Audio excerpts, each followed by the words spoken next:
What's up, guys? Zach here with the Pickleball Pipeline, bringing you a first episode of the Pro Pipe.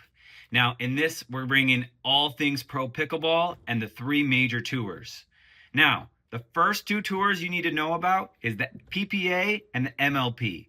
And these are most important because back when professional pickleball was starting, you had these two tours who were bidding for major stars and signing them to multi-million-dollar exclusive contracts to see who was going to be the big dog in pickleball. Soon they realized this is an unsustainable model and we need to change it. So they merged to form the UPA, or the United Pickleball Association.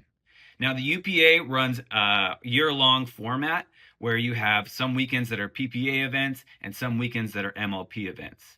Now, your PPA events are more of your traditional tournament seating, side out scoring, as well as where you get your big dogs like Ben Johns and Anna Lee Waters, oftentimes winning each weekend. Now, it moves from a round of 64 all the way down to Championship Sunday. MLP is a little different. You've got a team format, rally scoring, and the problem with MLP is you oftentimes only have 3 to 4 major teams, but it can get interesting and rowdy.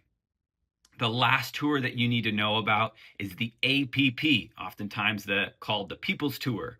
And in this, you have big names like Jack Murnau and Megan Fudge, but you also have YouTube stars like Kyle Kazuda and Tanner Tomasi, who are oftentimes dominating those finals matches. A little bit harder to keep track of this tour as it's just a little bit less well known and oftentimes seen as the building tour before pros move on to the PPA.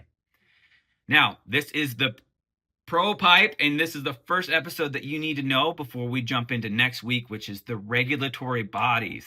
And you need to know what the regulatory bodies are and what they govern in order to understand paddles and the paddles that you can play with in which tournament. So stay tuned. Again, I'm Zach with Pickleball Pipeline. We'll see you next week.